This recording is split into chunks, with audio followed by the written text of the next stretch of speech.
우리 몸에는 참 여러 부위가 있고 여러 기관이 있습니다. 먼저는 겉으로는 우리의 머리, 몸통, 팔, 다리가 있고요. 그리고 안으로는 우리의 오장육부를 비롯하여 우리의 내장 기관들이 있습니다.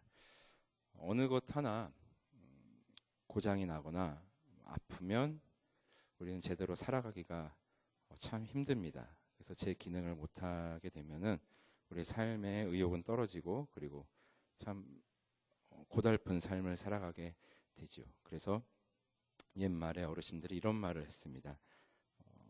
건강을 잃으면 다 잃는 것이다, 이렇게 이야기했습니다. 저는 개인적으로 굉장히 이 말에 동감하는 바입니다. 또한 우리 그리스도인들로서 또한 우리에게 하나님께서 우리에게 주신 몸을 잘 간수하고 관리하는 것이야말로 또 우리 그리스도인의 또 의무가 아닐까 생각이 되어집니다. 그래서 앞서 말씀드린 것처럼 우리의 머리와 몸과 팔, 다리 그리고 오장육부를 비롯한 이 내장 기관들은 우리의 노력으로 좀 관리를 할 수가 있습니다. 노력으로 그 건강을 지킬 수 있고 유지할 수가 있습니다. 올바른 식습관을 가지고 있고 그리고 끊임없이 운동을 하고 그리고 좋은 생활 방식을 유지한다면 앞서 말씀드린 우리의 그 신체 부위와 내장을 잘 관리하고 그 건강을 지켜나갈 수 있습니다. 그런데 유독 한 곳은 우리의 노력만으로는 관리하기가 참 힘든 곳이 있습니다. 우리의 노력에 기도를 더해야 하고 그리고 성령 하나님께 붙들림 받아야 되는 곳이 있습니다. 바로 우리의 혀입니다. 혀는 우리 몸에 있어서 어느 기관보다 어느 부위보다 결코 긴 곳이 아닙니다. 그럼에도 불구하고 이 혀의 위력은 참 대단합니다. 우리가 흔히 말하는 이 혀를 새치혀라고 이야기하는데 여기서 말하는 이 새치라는 의미는 그 머리에서 나는 그 흰머리가 아니라 그 길이를 의미합니다. 한치, 두치, 세치라고 얘기하는데 이 한치의 길이는 이 손가락 한 마디의 길이라고 합니다. 그러니까 우리의 혀는 손가락 약 3마디 정도의 길이를 가지고 있는 것이죠. 그것을 어떻게 알 수 있냐면 여러분들 손가락을 깊숙이 한번 집어넣어 보십시오. 그러면 구역질이 나죠. 그 이유가 뭔지 아십니까? 혀뿌리에 손가락이 닿기 때문입니다. 그러면 내 혀가 내 손가락만 하구나, 이래서 새치혀구나 라고 생각하시면 됩니다. 이 혀는 어느 부위보다 어느 기관보다 굉장히 짧은 부위인데 앞서 말씀드렸던 것처럼 이 새치혀, 이 혀로 인해서 사람을 살리기도 하고 죽이기도 하고 공동체를 세우기도 하고 무너뜨리기도 하고 한 국가를 재건하기도 하고 또 멸망에 이르게 하기도 합니다. 그렇다면 과연 우리 그리스도인으로서 이 새치혀를 어떻게 보존하고 또 잘 관리해야 하는지, 사용해야 하는지 함께 이 밤에 이 말씀을 통해서 함께 상고하고자 하는 것입니다. 이 오늘 우리가 읽은 여호수아서는 모세 이후에 새롭게 지도자가 된 여호수아, 그리고 그 여호수아와 함께 이스라엘 백성들이 약속의 땅인 가나안 땅으로 들어가는 그 과정과 그곳에 정착하기까지의 그 기록을 기록한 성경입니다. 그야말로 새 시대를 기록한 성경이지요. 그래서 새로운 시대를 준비하는 여호수아와 이스라엘 민족에게 있어서 필요한 것은 응원과 격려입니다. 여러분 그렇지 않습니까? 무엇인가 새롭게 시작하는 사람에게 필요한 것이 이제 응원과 격려인데 혹시 그런 이들을 향해서 비아냥대고 저주하는 사람이 있다면 여러분들 가까이 하지 마십시오. 자, 어쨌든 여호수아와 이스라엘 민족에게 필요한 건 응원과 격려입니다. 그리고 바로 그 응원을, 격려를 우리 하나님께서 해 주시는 겁니다. 오늘 우리가 읽진 않았지만 여호수아 1장 5절에선 이렇게 이야기합니다. 내 평생에 너를 능히 대적할 자가 없으리니 내가 모세와 함께 있었던 것 같이 너와 함께 있을 것임이니라. 내가 너를 떠나지 아니하며 버리지 아니하리니. 하나님의 격려이자 응원입니다. 여기서 중요한 것은 모세와 함께 있었던 것 같이입니다.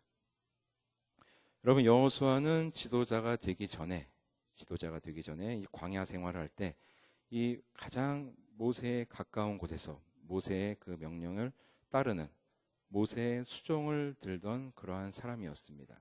뿐만 아니라 하나님께서 모세에게 말씀하시며 당신의 뜻을 이스라엘 백성들에게 말씀하실 때 그것을 가장 가까운 곳에서 지켜봤던 사람이 여호수아입니다. 모세를 통해 일하시는 그 전능하신 하나님을 가장 가까이서 보았다는 이야기입니다. 여호수아가 그 모습을 보면서 참 하나님은 위대하시다. 아, 모세와 함께 하시는 하나님은 참 그야말로 전능하시구나라는 것을 매 순간 느꼈을 것입니다. 바로 하나님께서 그와 똑같이 너와 함께 있어 주겠다라고 말씀하시는 겁니다. 그저 두루뭉실하게 너와 함께 있을 테니까 두려워하지 말고 겁먹지 마라, 이것이 아니라 내가 모세와 함께 있었던 것처럼, 모세와 같이 있었던 것처럼 너와 같이 있어 주겠다라고 여호수아에게 하나님께서 응원해 주시고 격려해 주시는 것입니다. 자, 이 말을 들었을 때 하나님의 그 응원을 받은 여호수아는 여러분 얼마나 힘이 났겠습니까? 그리고 실제로 그 하나님의 응원을 받은 여호수아는 담대하게 이스라엘 백성들을 향하여 하나님의 계획과 하나님의 이끄심을 선포하고 가나안 땅 입성을 준비하게 됩니다. 여호수아가 하나님의 말씀을 듣고 하나님께서 이끌어 주심을 확신했을 때 그는 이스라엘 민족들을 사기를 저하시키는 그러한 말을 하지 않았습니다.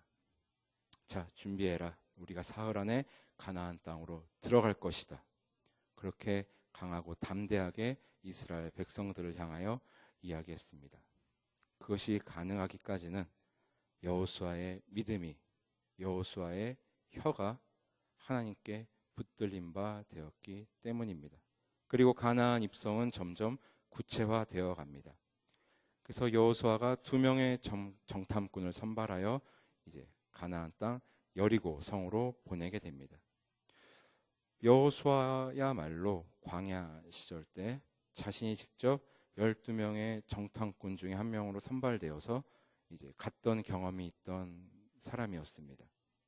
그때는 정탐꾼으로 여리고 가나안 땅을 갔었고 이제는 지도자가 되어 정탐꾼을 보냅니다.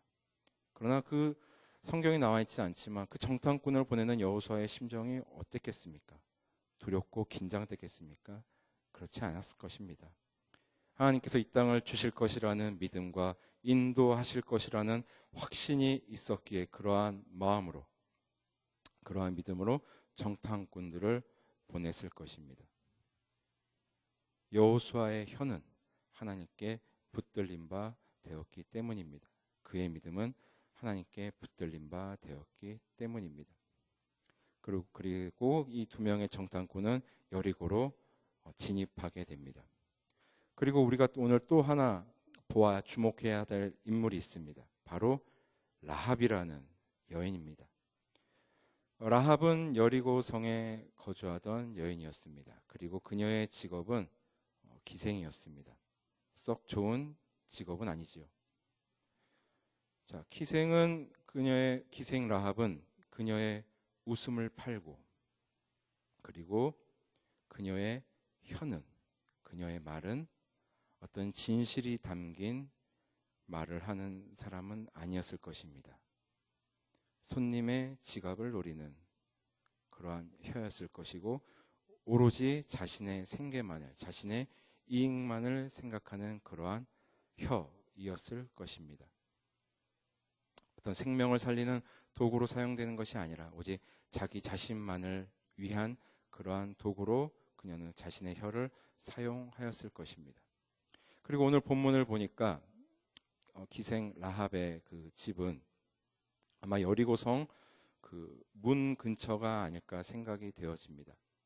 정탐꾼들이 들어가서 가장 먼저 그곳으로 들어가였고 그리고 여리고성의 그 삼엄한 경비를 통하여 여리고 왕이 실시간으로 그 정탐꾼들의 침입을 보고받았던 것입니다.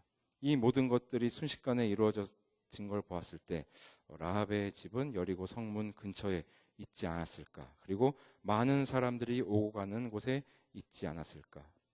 여리고 성의 가장 최신 정보가 모여드는 곳이지 않았을까라고 생각됩니다. 그래서 여리고 왕에게 이 정탐꾼들에 대한 정보가 바로 보고가 됩니다. 그리고 여리고 왕은 그 2명의 정탐꾼을 잡기 위해서, 체포하기 위해서 사람들을 라합의 집으로 보내게 됩니다. 자, 라합에게 병사들이 찾아와서 그 2명을 내놓으라고 이야기합니다. 여러분 잘 생각해 보십시오. 라합은 자신의 그 혀를 오로지 자신을 위해서만 사용하던 여인이었습니다. 얼마나 좋은 기회가 됐겠습니까? 그 왕의 명령을 받들고 온 병사들에게 2명의 정탐꾼을 내어주면, 그러면 자신은 왕으로 하여금 큰 보상을 얻게 될 것입니다. 그 정탐꾼들을 내어줌으로 인해서 자신의 인생 역전을 도모할 수 있을 것입니다. 그리고 충분히 그럴 수 있습니다. 그러나 기생 라합의 반응은 전혀 다른 모양으로 나타났습니다. 오늘 본문 5절입니다. 그 사람들이 어두워 성문을 닫을 때쯤 되어 나갔으니 어디로 갔는지 내가 알지 못하나 급히 따라가라. 그리하면 그들을 따라잡으리라 하였으나. 그녀가 기지를 발휘하여서 선한 거짓말로 이 2명의 정탐꾼을 보호해 줍니다. 그들이 잡히지 않도록 그들을 숨겨주고 오히려 그들을 보호해 줍니다. 라합이 왜 이런 행동을 했을까요? 자, 그것에 단서가 되는 구절이 있습니다. 오늘 우리가 읽진 않았지만 2장 9절입니다. 말하되 여호와께서 이 땅을 너희에게 주신 줄을 내가 아노라. 우리가 너희를 심히 두려워하고 이 땅 주민들이 다 너희 앞에서 간담이 녹나니. 자, 라합은 여호와 하나님에 대한 소문을 들었습니다. 그리고 자신이 살고 있는 이 가나안 땅을 향하여 여호와 하나님께서 이스라엘 민족을 이끌고 점점 다가온다는 그러한 소문을 들었습니다. 그리고 라합은 그 여호와 하나님을 두려워하였습니다. 여기서 말하는 두려워하는 의미는 자신이 살고 있는 성을, 가나안 땅을 정복하고 파괴할 것이라는 그러한 파괴의 신으로서 여호와 하나님을 두려워한 것이 아니라, 그야말로 이 가나안 땅을 여호와 하나님의 이름으로 물들게 하시고 이스라엘 백성들을 이끄시고 당신의 약속을 성취하실 그 여호와 하나님으로서 경외했다는 것입니다. 라합은 그렇게 여호와 하나님을 이해하고 받아들였습니다. 그리고 그 여호와 하나님께서 보내신 2명의 정탐꾼을, 여호수아를 통해 보낸 그 2명의 정탐꾼을 보호하게 됩니다. 하나님께서 당신의 신비로운 방법으로 여리고 성에 준비하신 하나님의 사람이었던 것입니다. 한 사람은 여호와 하나님에 대한 소문을 듣고 성문을 굳게 걸어 잠갔습니다. 그리고 한 사람은 여호와 하나님에 대한 소문을 듣고 하나님의 일을 준비하였습니다. 한 사람의 새치혀는 여리고 성을 멸망으로 이끌게 되었고, 한 사람의 새치혀는 하나님의 구원의 포문을 여는 그러한 도구로 사용되었습니다. 앞서 말씀드렸던 것처럼 우리의 새치혀는 성을 무너뜨리기도 하고 하나님의 생명을 흘려보내기도 하는 그러한 도구로 사용되어집니다. 그러므로 사랑하고 존경하는 우리 성도 여러분, 우리의 혀는 어떻습니까? 우리의 혀는 생명의 도구로 사용됩니까? 아니면 사망의 도구로 사용됩니까? 우리 그리스도인들에겐 여러 가지 특권이 있습니다. 여러 가지 특권이 있는데 그 중에 제가 생각하기에 가장 귀한 특권은 서로가 서로를 하나님의 이름으로 축복하는 것이라고 저는 생각합니다. 하나님의 이름으로 축복하고 서로를 세워주고 함께 하나님을 찬양하는 것, 사랑의 언어를 속삭이는 것이야말로 우리 그리스도인들의 최고의 특권이라고 생각합니다. 여러분, 그 특권을 누리고 계십니까? 여러분들의 새치혀를 하나님께 붙들림 받아 잘 사용하고 계십니까? 이 혀의 위력은 생각보다 대단합니다. 특히 요즘 그것을 많이 실감하고 있습니다.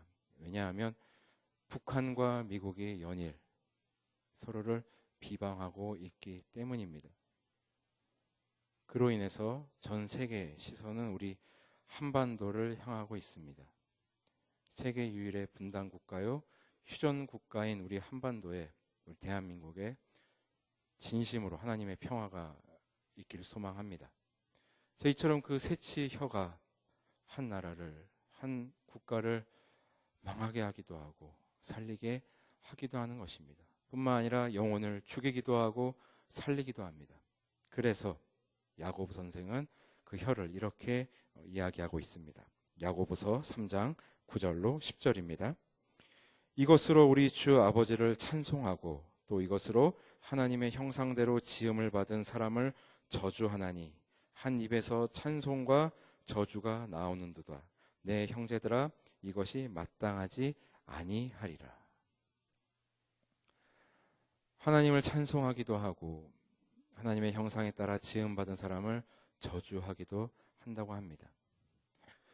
바라기는 여기에 있는 우리 모두의 혀는 하나님을 찬송하는, 또한 생명을 흘려보내는 그러한 도구로 우리의 혀가 사용되어지기를 소원합니다. 생명의 도구로 쓰여질 것인가, 아니면 사망의 도구로 쓰여질 것인가. 여러분, 잊지 마십시오.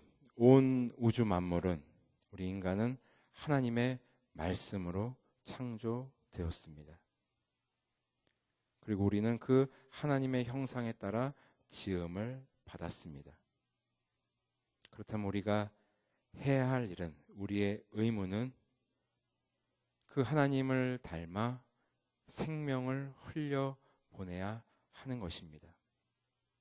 우리에게 주신 이 새치혀로, 우리의 입술로, 우리의 언어로 하나님의 그 생명을 흘려보내야 하는 것입니다. 죽음의 그늘이 드리운 곳에 하나님의 생명을 전해야 하며, 사랑이 메말라가는 곳에 하나님의 사랑을 전해야 하는 것입니다. 그것이 바로 하나님께서 우리에게 이 혀를 허락하신 참된 의미일 것입니다.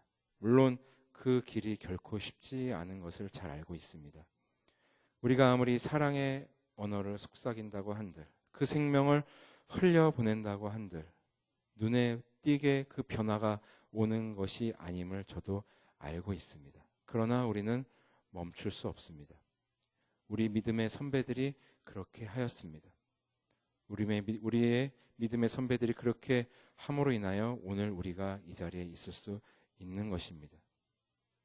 우리의 언어로, 우리의 새치혀로 하나님의 사랑을 전하고 그 생명을 전하는 도구로 사용되어진다면 하나님께서는 크고 놀라운 그 비밀스러운 일을 우리에게 보여주실 것입니다. 우리의 혀를 사용하여 하나님께서 일하시게 될 것입니다. 바라기는 우리의 이 새치혀를 우리의 사망의 도구로 사용하는 것이 아니라 하나님의 그 생명의 도구로 사용하였으면 좋겠습니다. 하나님 앞에 부름받는 그 순간까지, 우리의 호흡이 멎는 그 순간까지 그러한 은혜를 누리기를 소망합니다. 우리가 그러한 삶을 살아간다면, 우리의 혀를 하나님의 생명의 도구로 사용한다면 그 영광은 오롯이 하나님께서 받으실 것이요, 우리 개개인에게 있어서는 구원의 즐거움이 날마다 회복될 것입니다. 그러한 은혜가 중단 없이 이루어지는 저와 여러분들이 되시기를 주님의 이름으로 소원합니다. 하나님 감사합니다. 아버지 하나님, 이 시간 우리가 여호수아를 통하여, 또한 기생 라합을 통하여 하나님께 붙들림 받은 사람의 혀는 어떠해야 하는지 또한 깨닫게 해주셔서 감사드립니다.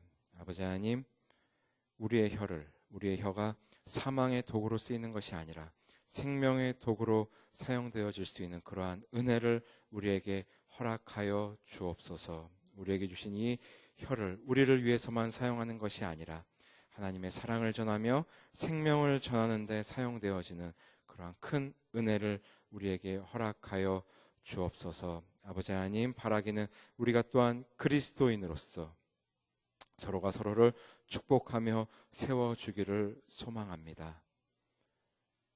형제 자매를 저주하기보다는 그들에게 하나님의 그 사랑을 전하며 생명을 전하며 더욱더 세워주고 사랑을 고백하는 그러한 혀로 사용되어지기를 소원합니다. 그러기 위해서는 우리의 혀가, 우리의 믿음이 하나님께 붙들림 바 되어질 때 가능한 줄 믿습니다. 아버지 하나님, 우리의 속을 하나님의 말씀으로 채우고 날마다 성령 하나님께 의지하며 살아갈 수 있는 우리가 되게 하여 주옵소서. 순간순간 생각나게 하시고 때에 따라 돕는 은혜를 구하며 살아가는 우리 모두가 되게 하여 주옵소서. 아버지 하나님, 또한 이 시간 우리가 찬양하며 기도하며 나아갑니다.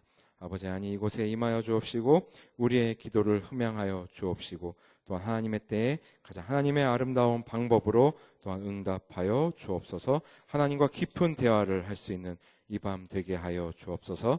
감사드리며 이 모든 말씀 우리 주 예수 그리스도 이름으로 기도드립니다. 아멘.